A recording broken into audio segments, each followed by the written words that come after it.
Esto es una producción de Mindalia Televisión y Mindalia Radio, audiovisuales sin ánimo de lucro de Mindalia.com, para aportar conocimiento y crear conciencia. Mindalia.com, la primera red social de ayuda altruista a través del pensamiento.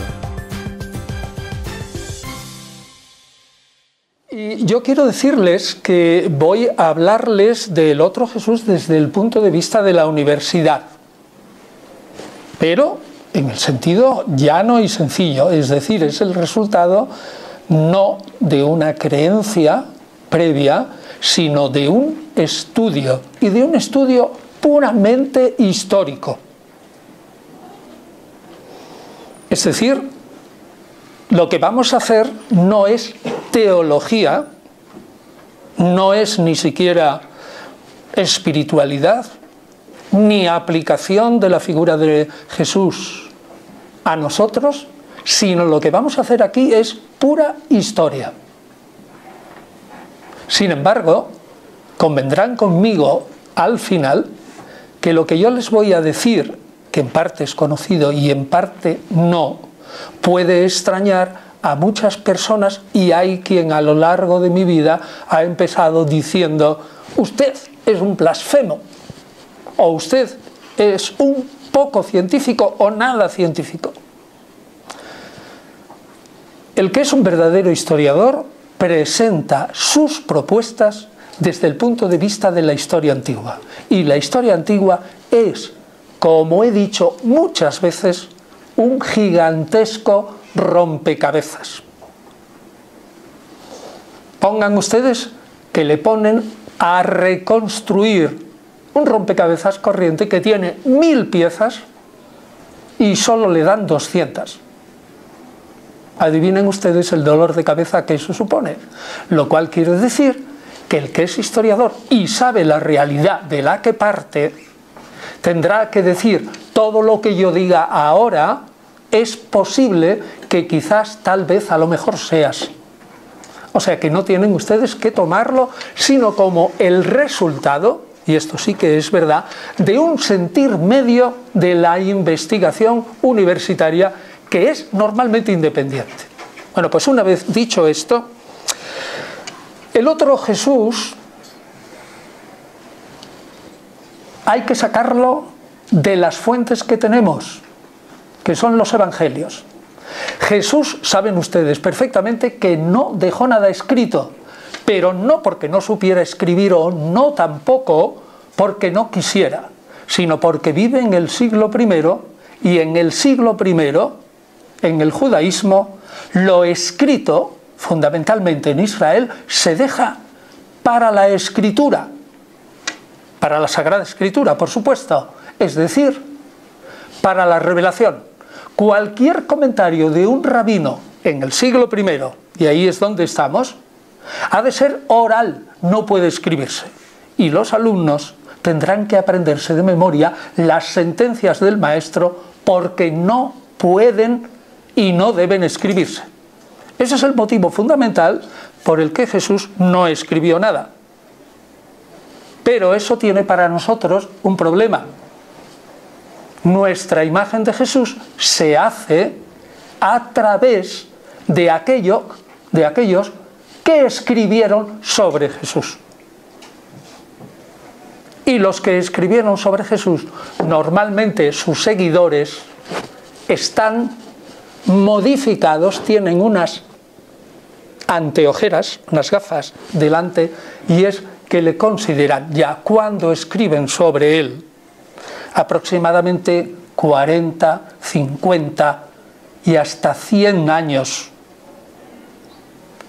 aproximadamente 100 años, que es cuando se cierra el Nuevo Testamento con la segunda epístola de Pedro, que quizás sea todavía más tarde, 135, y si Jesús murió en el año 30 o 33, son prácticamente 102 años como poco.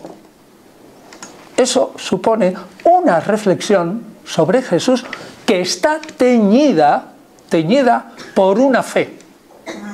No hay un solo pasaje de los evangelios que presente ninguna historia por la historia misma, sino que es una historia de una persona a quien se ama y a quien se adora y a quien se le da culto. Eso cambia muchísimo. Pues bien, el otro Jesús, que es el tema de la charla que tú me propusiste, Juan Miguel, se entiende por oposición, si es el otro, al Jesús normal. ¿Qué es el Jesús normal? Pues como todos somos, aun los increyentes máximos, como todos somos cristianos, al menos cristianos culturales, no hace falta que yo emplee mucho tiempo en describirle cuál es el Jesús que nos han enseñado desde el catecismo. El Jesús normal es la enseñanza de Jesús de Nazaret, pero reinterpretada por Pablo de Tarso, que viene después. Ojo, por Pablo, que escribe primero que los evangelistas, y a su vez Pablo reinterpretado por sus seguidores, y mezclan sus seguidores, como digo, a un Jesús que discurrió por los polvorientos caminos de Palestina, de Israel, en ese momento. Palestina no se puede decir tampoco en el siglo I. Palestina es la denominación romana a partir de Adriano, a partir fundamentalmente del año 35. Hay que decir Israel en este momento. Pues bien, ese Jesús normal se le ha añadido en nuestra cultura, a partir del catecismo, los sermones y las lecturas piadosas que todos hemos tenido, la creencia en una persona o personalidad superpuesta. Insisto en esto. Al Jesús de Nazaret se le superpone Jesucristo, o si quieren mejor, el Cristo, es decir, el Mesías celestial, tal como lo ve Pablo. Pero el fundamento histórico, tanto del cristianismo como de nuestros estudios, es el Jesús de la historia, no el Cristo celestial. Una cosa muy importante es, no hay razones de peso ninguna. Mire que yo soy un historiador, para lo que voy a decir. No hay razones de peso ninguna para decir que este personaje no existió. Y lo dice un filólogo escéptico, racionalista, independiente y agnóstico. Luego ya hablaremos qué significa agnóstico, porque no significa nada de ateo ni nada de esas cosas. Pero independiente. Insisto, si todos los negacionistas, que son a montones, a pesar de los 1000 libros escritos en contra, todos los mitistas, es decir, aquellos que creen que Jesús es un mero mito literario, probablemente dejarían de serlo si cayeran seriamente en la cuenta que en los evangelios hay dos figuras, dos. Una, un artesano o un maestro de obra que, como otros artesanos de corte fariseo, es decir, que piensan como los fariseos, y Jesús pensaba como los fariseos, un artesano que roba tiempo el sueño para estudiar la ley y luego explicársela a los demás. Por ejemplo, el rabino, uno de los más famosos del judaísmo, Gilel, que vivió antes de Jesús, ese individuo era zapatero y trabajaba todo el día de zapatero, pero robaba el tiempo al sueño para estudiar la ley. Jesús es este rabino, entre comillas, porque no es un rabino de hoy. No hay imposición de manos en el siglo I, no hay ordenación de rabinos. Es un maestro por vocación. Este individuo es un rabino absolutamente fracasado. Es decir, es un ser humano fracasado que no logró ni lo que pretendía en Galilea, convencer a los galileos de la venida del reino de Dios, ni logró eso mismo en Jerusalén, que era el ombligo, el centro del mundo para un judío. Entonces, ¿Qué inconveniente hay a priori, luego volveré a insistir, en admitir la existencia de un maestro de obra, como el zapatero, de un carpintero, que era un aficionado maestro de la ley sin cargo ninguno y que encima fracasó? Que imponía las manos y curaba a la gente. Tenemos otros ejemplos en el Israel del siglo I y los tenemos en el siglo XXI. ¿Qué inconveniente hay? Ninguno. Lo único que pasa es que cuando nos han enseñado la figura de Jesús, nos han superpuesto a la figura de Jesús el Cristo celestial, formando no ya una figura simple, y esta es la segunda figura que aparece en los evangelios, que es una figura compuesta de Jesús de Nazaret, el rabino fracasado, y el Mesías celestial o Cristo celeste, que es una entidad divina. Si tú mezclas, tú que me oyes, aquí, un rabino fracasado con un Cristo celeste, sale una entidad que se llama Jesucristo. Yo como historiador, si alguien me pregunta, oiga, ¿está usted perdiendo el tiempo porque Jesucristo nunca existió? Fíjense, estamos hablando ya del otro Jesús, ¿eh? ¿Jesucristo cómo? ¿Que Jesucristo nunca existió? Le diría yo, es que usted no tiene ni idea. Usted, evidentemente, acierta sin darse cuenta. Jesucristo, efectivamente, es una mezcla de una entidad histórica y de una especulación teológica. Y toda especulación teológica es una especulación puramente humana. Y esa especulación teológica que se eleva a lo sobrenatural hace que se pegue a una personalidad, otra personalidad celeste. Entonces yo le diría, pues bien, una vez que ya le he echado el rapapolvo, le diría, acertó usted, Jesucristo como tal no existió. Pero no me niegue que no existió un maestro zapatero o maestro obrador de carpintería o de casa que encima enseñaba la ley y fracasó como tantos otros. ¿Queda claro? Son dos personas. Técnicamente se dicen, son dos referentes lo que hay en los evangelios. Uno es un rabino fracasado y el otro es un Cristo celeste. La mezcla de los dos es lo que nos han enseñado. Pues bien, desde el punto de vista de un historiador, hay muchos otros Jesuses. El primer otro Jesús sería el Jesús de la historia. ¿Qué quiere decir esto? El Jesús a quien los historiadores, desde hace aproximadamente 250 años, hemos intentado reconstruir a base de leer y leer 1000 veces, no solo los evangelios, sino estudiar todo el Mediterráneo oriental, todo lo que sabemos del judaísmo de la época de Jesús, todo lo que sabemos de Israel, todo lo que sabemos del Imperio Romano, lo que sabemos de Egipto, del Medio Oriente, de tal modo, todo, de tal modo, todo, que nos metamos dentro del siglo I, por ejemplo, los manuscritos del Mar Muerto, que no contienen absolutamente nada del cristianismo, pero que nos dicen 1000 cosas preciosas del judaísmo en el que vivió Jesús. Ese Jesús reconstruido es realmente un otro Jesús. ¿Y por qué? Hemos llegado los historiadores independientes a tener una suerte de consenso. Paréntesis. En historia antigua no hay verdades absolutas.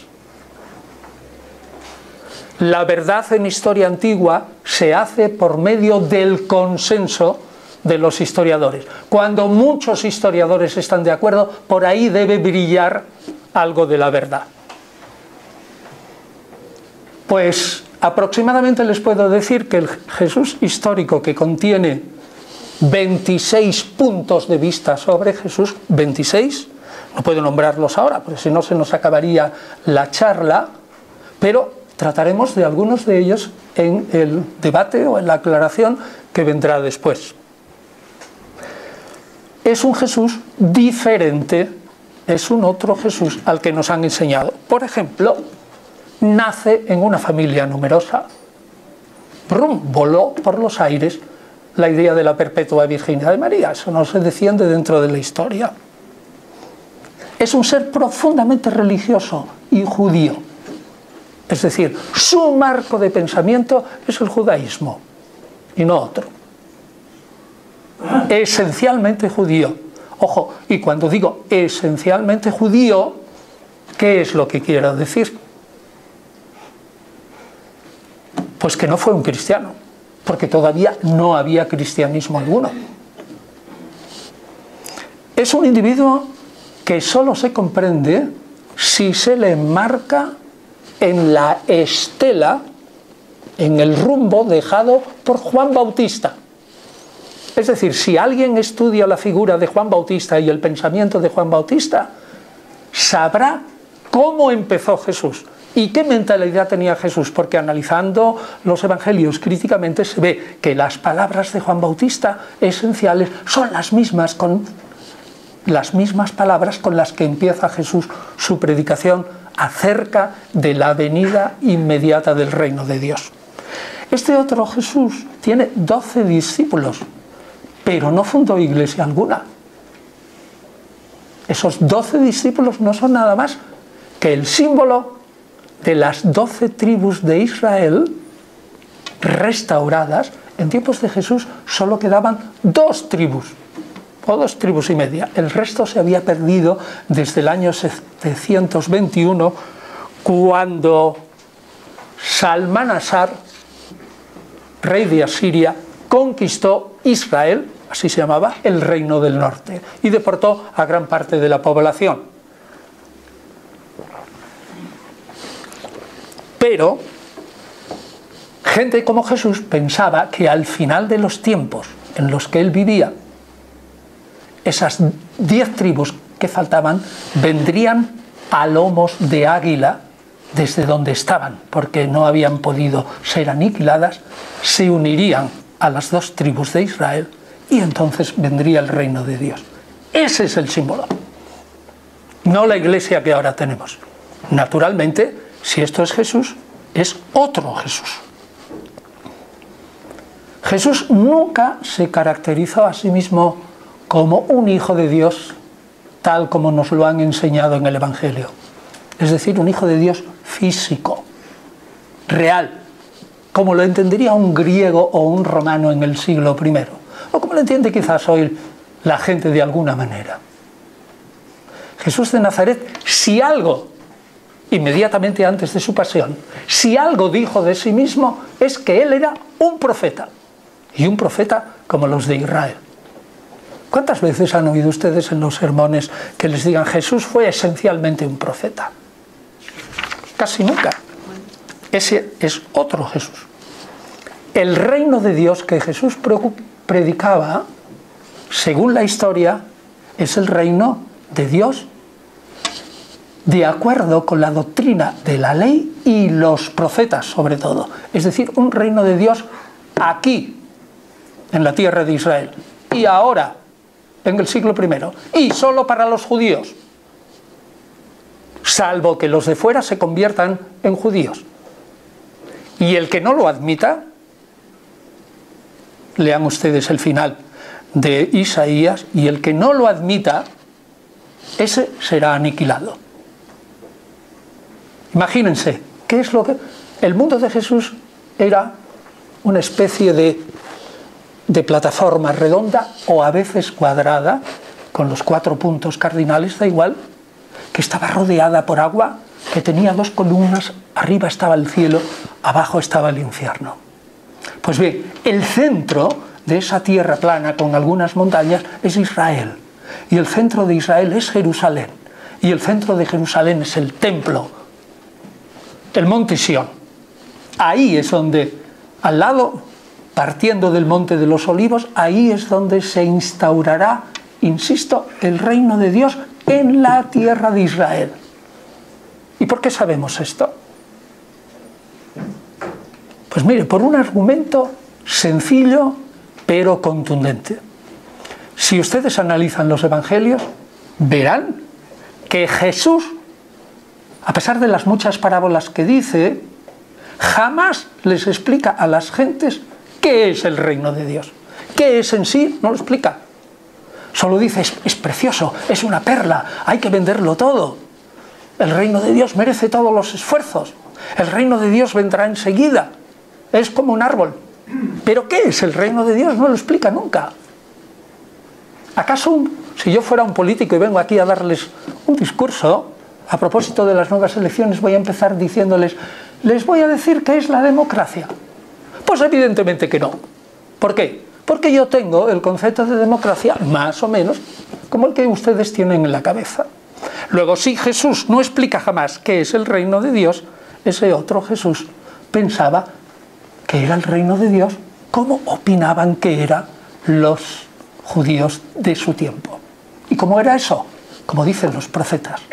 El centro es Israel, viene Dios, instaura por fin el reino de las 12 tribus y todas las tribus de alrededor, todas las naciones de alrededor, o aceptan que Yahvé es el único Dios o serán aniquiladas.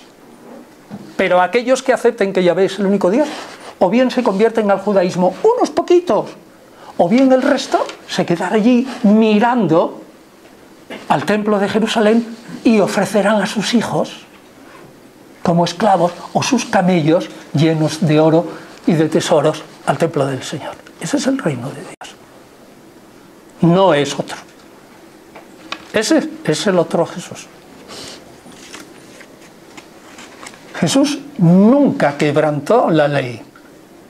Si ustedes leen cualquier historia de Jesús científica y puesta al día, incluido todas las historias de los judíos que hasta ahora, hasta hace relativamente poco, en el siglo XIX, era Jesús un tabú, lo consideran ahora como una de las perlas del judaísmo, porque han caído en la cuenta que era un fariseo que discutía sobre la ley. Pero eso no significa que enseñara a quebrantarla. Jesús fue a Jerusalén al final de su vida, ciertamente, pero porque había fracasado en Galilea. Y no fue a Jerusalén a morir.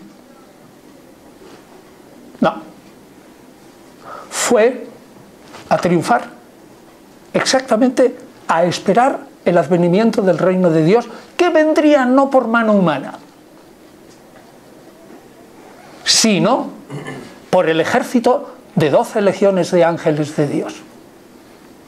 Este Jesús, que no fue a Jerusalén para morir, es el único que explica por qué entra majestuosamente en Jerusalén como un rey, aunque sea montado en un pollino, da igual, David entró montado en una mula.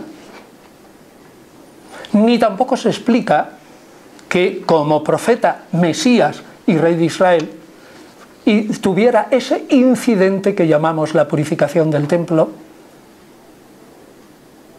y que no iba a ir allí para morir, a cumplir un designio universal de Dios, explica el título de la cruz en 4 idiomas, en 3 idiomas, en latín, griego y hebreo, bueno, es hebreo-arameo, en 3 idiomas propiamente, en el que pone claramente Jesús Nazoreo, Rey de los judíos.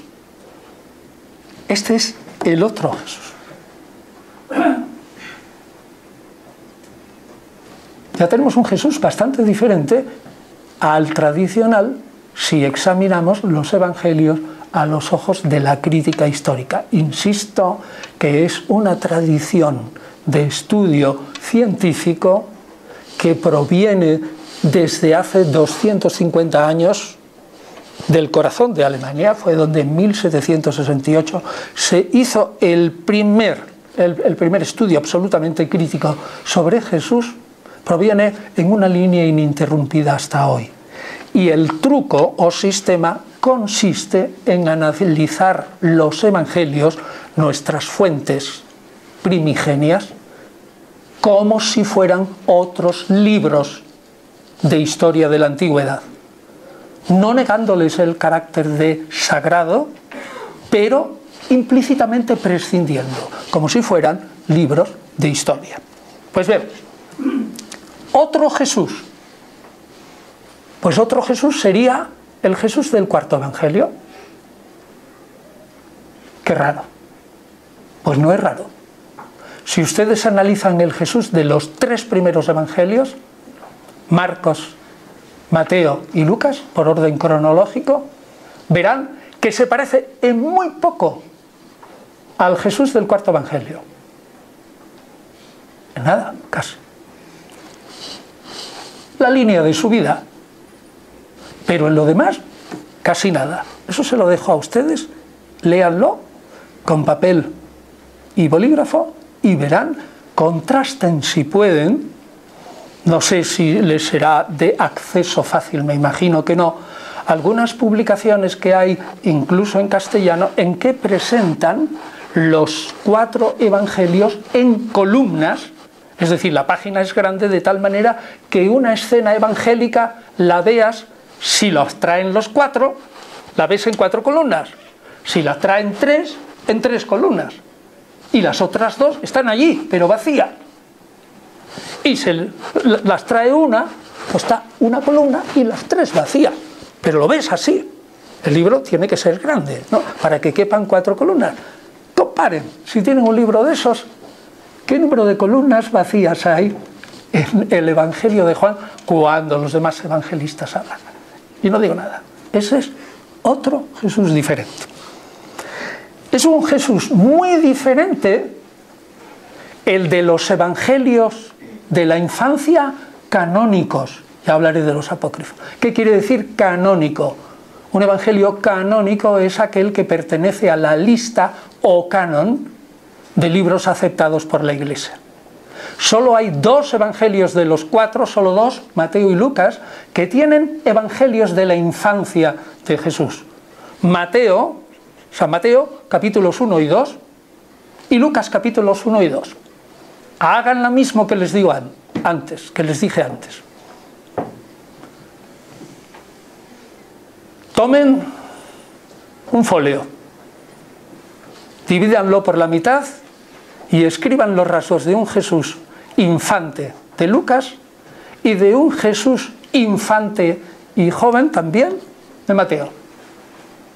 A ver en qué se parecen exactamente. No, ni mucho menos en todo, ni mucho menos en la mitad, sino en unos cuantos detalles solamente. Ese es otro Jesús en cada uno de los evangelios. Es decir, Mateo y Lucas, para la infancia y juventud de Jesús, han bebido de 2 fuentes tradicionales que se dan cachetes la una a la otra. Ahí tienen otro Jesús. Otro Jesús, por ejemplo, y esto lo he dejado aquí sacándolo de los 26 puntos, nos han enseñado siempre que Jesús es manso y humilde de corazón. ¿Sí o no? Un Jesús que solo predica el amor. Sin embargo, estudien a fondo los evangelios y verán que ese Jesús manso y humilde es un individuo enérgico, fuerte, que se enfada, que tiene unos amigos, sus discípulos, que son enérgicos y a veces un poco bestiales, y verán que cuando se le lleva la contraria, insulta a sus adversarios, y si no siguen, dice claramente, ciudades enteras de Galilea, como Corazín o Corozaín, Betsaida o Cafarnaúm, si no siguen su proclama del reino de Dios, irán todas al fuego eterno. Por lo menos 6 veces hay condena al fuego eterno en los evangelios. Es decir, no nos presentan a este otro Jesús que no solo proclama el amor, que es cierto, la esencia tanto de uno y otro Jesús es ciertamente el mandamiento del amor. Es cierto. Pero es un Jesús que perdona y condena. Un Jesús manso y súper rabioso y enérgico. Un Jesús tranquilo y un Jesús absolutamente feroz con sus enemigos. Léanlo en los evangelios, yo no digo nada. Hay que leerlos con papel y lápiz. Y lo que es más, el otro Jesús, y esto se une al Evangelio de Juan, que dice en el capítulo, el Jesús de Juan, capítulo 18, versículo 36, lo sabemos todo el mundo: mi reino no es de este mundo. Y ahora vean ustedes que si analizan también con papel y lápiz los evangelios, verán que hay como mínimo 20 y pico señales de que Jesús se comporta como un sedicioso, ojo a estas palabras que estoy diciendo, que tengo que matizarlas muy bien, como un sedicioso contra el Imperio Romano. Repito, sedicioso contra el Imperio Romano. ¿Qué quiero decir con esto? Que Jesús era un Galileo armado, un señor que tenía un ejército. En absoluto, yo no digo eso. He dicho antes que Jesús no pensaba que él, con ningún ejército, ni pequeño ni grande, iba a instaurar el reino de Dios. Era cosa de Dios. Sedicioso, quiero decir que si un individuo predica un reino de Dios aquí, ahora, en la tierra de Israel, y yo soy Poncio Pilato y represento a Tiberio, y yo soy Anás y Caifás y represento a la oligarquía sacerdotal, y representa otro señor, a Herodes Antipas, que manda en Galilea, y a los romanos y los griegos que están mercadeando en Israel, en ese reino que predica Jesús no cabe Poncio Pilato, no cabe el emperador Tiberio, no caben Anás y Caifás, no caben en absoluto esos mercaderes, ni caben esos griegos y romanos si no se convierten. Entonces, un individuo que predica un reino de Dios donde no cabe Tiberio, ¿qué es? Pues un sedicioso contra el imperio, es decir, alguien que comete un delito de lesa majestad, aunque sea lo más manso y humilde de corazón, simplemente por predicar ese reino de Dios, que no nos lo han transmitido en los sermones y en los libros de piedad, tal como aparecen en una lectura crítica de los evangelios. Ese Jesús es un sedicioso contra el imperio y, por tanto, según la ley romana del momento, muere justamente, pero no lapidado, sino crucificado. Ese es ese Jesús sedicioso contra el imperio, que está atento y que está implicado en el movimiento social político de su tiempo. Ese es un otro Jesús. Y luego queda el Jesús de los evangelios apócrifos, no admitidos por la Iglesia. ¿Por qué he puesto delante a los evangelios canónicos? Pues porque los historiadores hemos llegado hace muchísimo tiempo a la conclusión de que son, a pesar de lo que yo decía al principio, las únicas fuentes fiables para estudiar a Jesús. Mateo, Marcos, Lucas igual. Sí, señor, esos 4 que admite la Iglesia y no otros. ¿Por qué? Porque los evangelios apócrifos empiezan a formarse aproximadamente hacia el año 150 después de Cristo, es decir, 130 años. Y dura esa formación hasta el siglo VII y en algún caso hasta el siglo XI, es decir, 1000 años después. Por lo tanto, es exactamente igual, y esto lo he puesto, este ejemplo, lo he puesto en muchas ocasiones, pero es muy efectivo. Imagínense ustedes que pasan 100, 150 años, fíjense qué personaje más conocido. El general Franco. Es muy conocido, respetado por unos y por otros no tanto.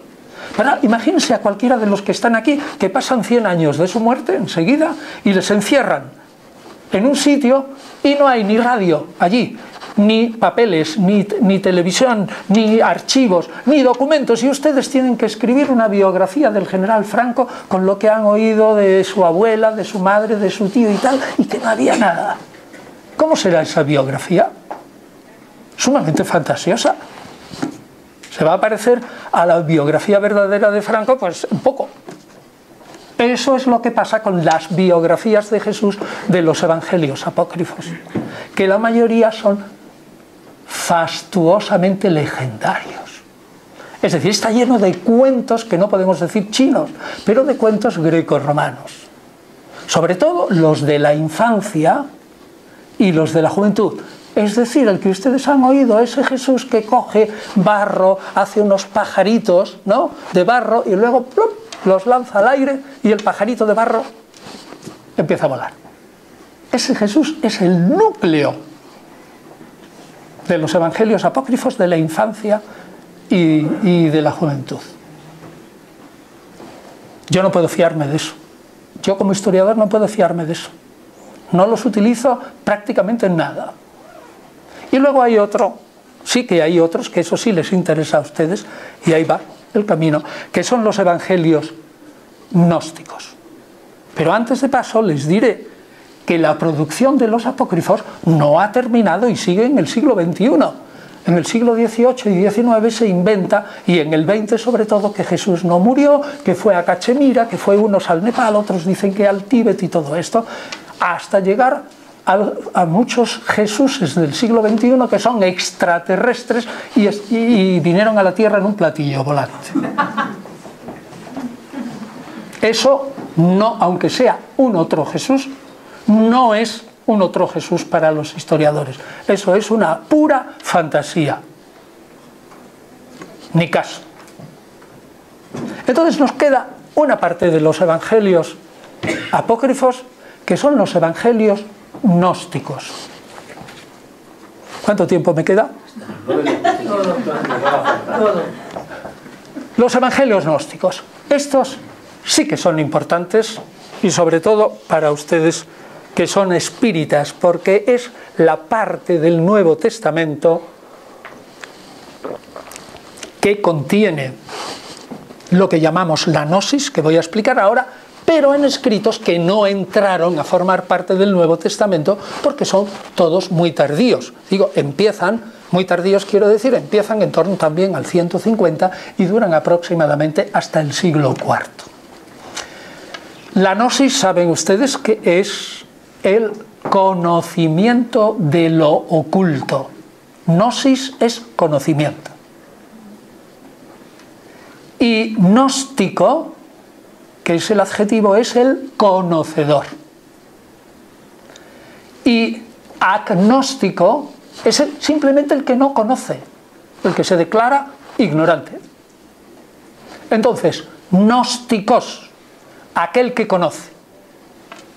Eso en términos generales. Y se da en todas las religiones, antiguas y modernas. Hay gnósticos en el judaísmo, que es la cábala. Hay gnósticos en el islam, que son los sufíes. Hay gnósticos en el hinduismo, que parten de los Upanishads. La gnosis no es nada más que aquello que es una atmósfera religiosa que tienen unos ciertos individuos que se consideran privilegiados porque han recibido una revelación especial del cielo. ¿Y qué concierne esa revelación? Pues a las respuestas fundamentales a las que tú aludías. ¿De dónde venimos? ¿Qué somos? ¿Qué hacemos aquí? ¿A dónde vamos? Y el gnóstico da la respuesta. Pero, fíjense, en todas las gnosis que nosotros conocemos, desde el siglo I, tenue todavía, antes de nuestra era, hasta hoy día, los gnósticos y los que tienen gnosis, todos la tienen sobre un texto previamente inspirado. Es decir, judíos, cristianos, musulmanes, hindúes, y todos son gnósticos porque han recibido una revelación especial de cómo entender los textos que previamente ya se consideran sagrados.